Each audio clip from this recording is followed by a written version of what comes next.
ओम श्री गणेशाय नमः। चलिए आज का अध्याय शुरू करते हैं। तभी समस्त गणों ने एक साथ मिलकर वक्रतुंड का जय घोष किया और दैत्य सेना पर प्रहार करने लगे। भयंकर युद्ध छिड़ गया, किंतु असुर सेना हारने लगी। बहुत से दैत्य रथी, महारथी, गजारूढ़, अश्वारूढ़ प्रमुख वीर मारे गए। यह देखकर दैत्य सेना भागने लगी। सेनापति के बहुत कहने पर रण क्षेत्र में कोई दैत्यवीर न टिका। यह संवाद जैसे ही त्रैलोक्य विजेता मत्सरासुर के पास पहुंचा ही कि वह आग बबूला हो उठा। उसने शत्रुओं का यह साहस मेरे ही नगर में आकर मेरी सेना को परास्त कर दे। वीरों, अब विलंब का काम नहीं, जैसे भी हो शत्रु को नष्ट करना हमारा प्रथम कर्तव्य है। चाहे हमारे प्राण चले जाएं, किंतु शत्रु को आगे नहीं बढ़ने देंगे, उसे भगा कर छोड़ेंगे। अमात्यों ने हाथ जोड़कर निवेदन किया, प्रभु, हमारे वीरों ने शत्रु सेना में एक भयंकर रूप वाला योद्धा देखा है। वह अपनी समस्त सेना का संचालन कर रहा है। वह बड़ा दुराधर्ष वीर है। जिधर बढ़ जाता है उधर ही सब कुछ शून्य हो जाता है। इसलिए राजन, हमारे विचार में तो उससे संधि कर लेनी चाहिए, क्योंकि बुद्धिमानी इसी में है कि अवसर देखकर कार्य किया जाए। उनकी बात सुनकर दैत्यराज लाल पीला पड़ गया और क्रोध से आंखें निकाल कर बोला, कायर पुरुषों, तुम मुझे शत्रु के सामने झुकने का परामर्श दे रहे हो। इससे तो युद्ध में मर मिटना ही श्रेयस्कर है। फिर उसने प्रधान सेनाध्यक्ष को आदेश दिया, शत्रु का सामना करने के लिए विशाल सेना लेकर आगे बढ़ी। मैं भी तैयार होकर आ रहा हूँ। यह घोषणा कर दो रणभूमि में मैदान छोड़कर कोई भी न हटे, अन्यथा उसे मृत्यु दंड दिया जाएगा। प्रधान सेनाध्यक्ष ने समस्त सेनाओं को तैयार होने का आदेश दिया और उक्त राजाज्ञा भी सुना दिया। मत्सरासुर स्वयं उस असंख्य दल के साथ राजधानी से बाहर निकला। उनके सुंदर, प्रिय और विषय प्रिय नामक 2 पुत्र भी साथ में थे, जिन्होंने सुनियोजित ढंग से वक्रतुंड के गणों पर भीषण आक्रमण कर दिया। गणों और असुरों के मध्य इतना भयानक युद्ध हुआ कि दोनों पक्षों को भारी क्षति उठानी पड़ी, किंतु विजय या पराजय किसी की भी न हुई। इस प्रकार युद्ध चलते हुए 5 दिन हो गए। इसी बीच भवानीपति को मत्सरासुर के पुत्रों ने प्रहार द्वारा मूर्छित कर दिया।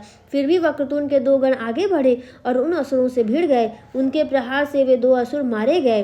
अपने पुत्रों का मरण हुआ देखकर मत्सरासुर व्याकुल हो उठा और वह युद्ध स्थल छोड़कर भाग गया।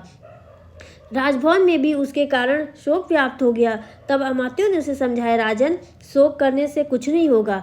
आपके मरे हुए पुत्र शोक से लौट नहीं आएंगे। अब तो शोक का एक ही प्रतिकार है, शत्रुओं से प्रतिशोध लेना, मत्सरासुर का गणेश जी का शरण लेना। मत्सरासुर पुनः रणभूमि में पहुंचा। उसने वक्रतुंड का सामना करते हुए कहा, मूर्ख, यहाँ मरने के लिए क्यों आ गया? क्या तू मेरी शक्ति से परिचित नहीं?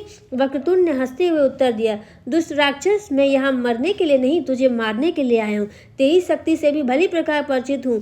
तू उन्हीं के वर से अत्यंत प्रबल हो रहा है जिन्हें तूने पाश में बांध लिया था, परंतु अब तेरा राजकाल आ गया है, इसलिए निश्चय मारा जाएगा। फिर भी यदि तुझे प्राण अधिक प्यारा है तो मेरी शरण में आ जा। मत्सरासुर ने देखा कि वस्तुतः वक्रतुंड अत्यंत प्रबल है, जिनका सामना करने से मरण होना संभव है, तो वह उनके प्रस्ताव व विचार करने लगा और अमात्यों से परामर्श किया कि ऐसी स्थिति में क्या करना चाहिए। अमात्यों ने कहा, महाराज, वक्रतुंड ने आपको शरण देने का प्रस्ताव कर अपनी उदारता का ही परिचय दिया है, इसलिए प्रभु उनकी शरण लेना ही अधिक कल्याणकारी होगा। असुर का भी यही विचार था, इसलिए वह शीघ्र ही वक्रतुंड के शरण में जाकर उनकी स्तुति करने लगा। प्रभु, मैं आपके पराक्रम से पहले अनजान था। अब मुझे ज्ञात हो गया है कि आप कोई साधारण देवता नहीं, वरन सर्वसमर्थ परात्पर ब्रह्म है। हे नाथ, मुझ अज्ञानी के अपराध को क्षमा करके अपनी शरण में स्थान दीजिए और साथ ही अपनी सुदृढ़ भक्ति भी। यह कहकर उसने वक्रतुंड के चरण पकड़ लिए। इससे वे भगवान संतुष्ट होकर बोले, असुरराज, मैं तुझसे बहुत प्रसन्न हूँ। अब तू निर्भय होकर अपना राज्यकार्य कर, किंतु विस्तार लिप्सा को त्याग दे। देवताओं, नागों आदि के स्थान उन्हें लौटा दे और जितने स्थान में रह सके उतने ही सीमा में रहता और सदैव मेरी भक्ति में लगा रहे। अपने अनुयायियों को आदेश दे कि वे निरीह प्राणियों पर किसी प्रकार का अत्याचार न करें। मत्सरासुर ने तुरंत स्वीकार किया कि वैसा ही किया जाएगा। इससे सभी देवगण आनंद मग्न हो गए और उन्होंने भक्ति भाव से वक्रतुंड की स्तुति की। उन्होंने देवताओं को भी अभय प्रदान किया और तुरंत ही अंतर्ध्यान हो गए। दंभासुर की उत्पत्ति। सूत जी बोले, हे शौनक, उन दयामय भगवान वक्रतुंड ने मत्सरासुर को क्षमा कर दिया और उसे अपना भक्त बना लिया। इस प्रकार का एक अन्य उपाख्यान दंभासुर का है, उसे भी भगवान वक्रतुंड ने क्षमा दान दिया था। शौनक जी बोले, हे सूत जी, हे प्रभु, मुझे दंभासुर का उपाख्यान भी सुनाने की कृपा कीजिए। हे दयालु, मुझे गणेश्वर के विभिन्न चरित्रों के श्रवण में बड़ा आनंद आ रहा है। सूत जी बोले, शौनक, यह उपाख्यान सर्गारंभ काल का है, जब ब्रह्मा जी ने दृष्टि रचना का कार्य आरंभ किया, तब उसमें अनेक विघ्नों का सामना करना पड़ा। तब लोक पितामह ने सोचा, इन विघ्नों का निवारण के लिए वक्रतुंड गणाधिपति ही कर सकते हैं, इसलिए उन्हीं प्रभु को प्रसन्न करना चाहिए। ऐसा निश्चय कर उन्होंने गणेश्वर का भक्तिभाव से पूजन आरंभ कर उनके षडाक्षरी मंत्र वक्रतुंडाय हुम का जप अनुष्ठान आरंभ किया। अनुष्ठान की समाप्ति पर विधि पूर्वक ब्राह्मण भोजन कराया एवं दक्षिणा आदि को प्रदान किया। ब्रह्मा जी के अनुष्ठान से प्रसन्न हुए वक्रतुंड भगवान ने कहा, चतुरानन, मैं बहुत प्रसन्न हूँ, आप अपना अभिष्ट वर मांग लो। ब्रह्मा जी ने निवेदन किया, प्रभु, सृष्टि कार्य में उपस्थित विघ्नों को दूर कर दीजिए, अभी यही मेरा अभिष्ट है। वक्रतुंड तथास्तु कहकर अंतर्हित हो गए। तत्पुराण लोक पितामह ने निर्विघ्न रूप से सृष्टि कार्य संपन्न किया, किंतु उस समय पितामह के कंप से दंभ नामक एक विकराल शिशु उत्पन्न हुआ, जो शीघ्र ही बड़ा हो गया।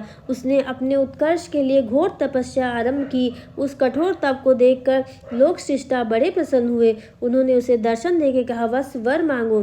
तपस्वी दंभ ने उन्हें प्रणाम किया और बोला, प्रभु, मैं त्रिलोक्य विजयी बनूं और सदैव निर्भय रहूं।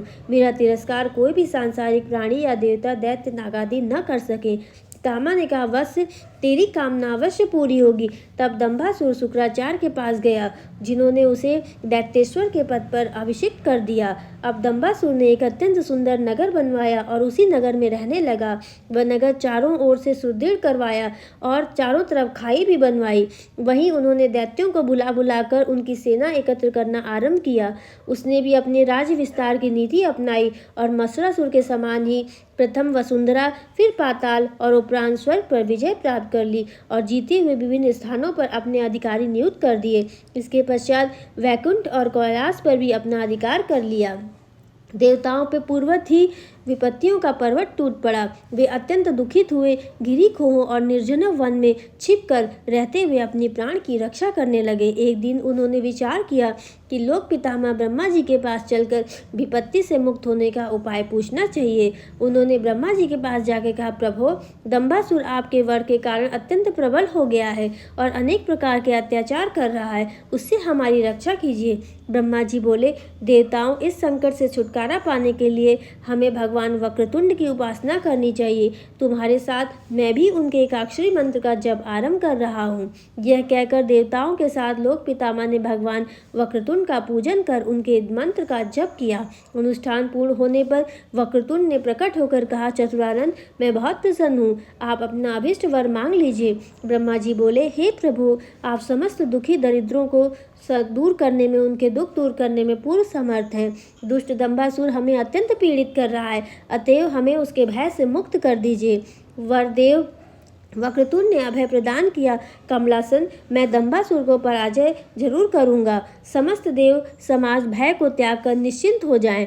देवराज के द्वारा दंभासुर को संदेश भेज दो, या तो वह मेरी शरण में आ जाए, अन्यथा मैं उसका विनाश कर दूंगा। आज्ञा पाकर इंद्रदूत रूप में दंभासुर के पास जाकर बोले, असुरराज, मुझे महाप्रभु वक्रतुंड ने यहाँ भेजा है। तुम देवताओं की ओर समस्त अधीनस्थ राज्यों को स्वतंत्र कर दो और परम प्रभु की शरण में आ जाओ, अन्यथा तुम्हारा विनाश निश्चित है। दंभासुर ने क्रोधपूर्वक कहा, अपने प्रभु से कह दो कि उसका और उसके साथियों का अहंकार नष्ट करने के लिए मैं पूर्ण समर्थ हूँ। यदि प्राण रक्षा चाहते हो तो मेरी शरण में आ जाओ। इंद्र ने लौटकर वक्रतुंड की सेवा में उपस्थित हुए और दंभासुर की दंभोक्ति से उन्होंने अवगत कराया, जिसे सुनकर उन्होंने गणों का स्मरण किया और देवताओं को भी सुसज्जित होकर आगे बढ़ने का आदेश दिया। उधर दंभासुर दैत्य गुरु शुक्राचार्य के पास पहुंचा और उन्हें प्रणाम करके बोला, प्रभु, वक्रतुंड के दूत रूप से इंद्र ने आकर कहा है कि या तो वक्रतुंड की शरण में आ जाओ, अन्यथा तुम्हारा संहार कर देंगे। तो वक्रतुंड कौन है? क्या स्थिति है उसकी? क्या उसमें इतनी शक्ति है कि वो हमारा सामना कर सके? शुक्राचार्य बोले, राजन, भगवान वक्रतुंड अमित महिमामय और अभूतपूर्व पराक्रमी है। वे गणाध्यक्ष साक्षात परम ब्रह्म के ही अवतार है। यदि तुम दंभ का त्याग करके उनकी शरण में जाओगे तो निश्चय ही तुम्हारा कल्याण होगा, फिर तुम्हें किसी प्रकार का भय नहीं रहेगा। यह सुनकर दंभासुर ने व्यर्थ के दम को त्याग कर दिया और अत्यंत श्रद्धा भक्ति पूर्वक से उनकी शरण में जाने का निश्चय किया। उसका विचार जानकर अनेक दैत्यों ने विरोध प्रकट किया, किंतु दंभासुर ने उनकी बात नहीं मानी और वह तुरंत ही उनकी शरण में चला गया। दैत्य राज को अपने चरणों में पड़ा देखकर वक्रतुंड भगवान ने उसे अभय और अपनी भक्ति प्रदान की और क्षमा दान देकर दंबासुर के सब राजाओं ने राज्य लौटा दिए और कैलाश, वैकुंठ एवं स्वर्गादि देवधामों को स्वतंत्र कर दिया। अब उसका शासन धर्म और न्याय नीति से संपन्न हो गया। तो हमारी कथा यहीं पर समाप्त होती है और मैं आशा करती हूँ आज आपको कथा अच्छी लगी होगी। अगर आज की कथा आपको अच्छी लगी है तो हमारे चैनल को लाइक करें, शेयर करें, सब्सक्राइब करें और कमेंट बॉक्स में जरूर बताएं कि आगे आप और कौन सी कथा सुनना चाहते हैं। तब तक के लिए आप सभी का दिल से बहुत बहुत धन्यवाद।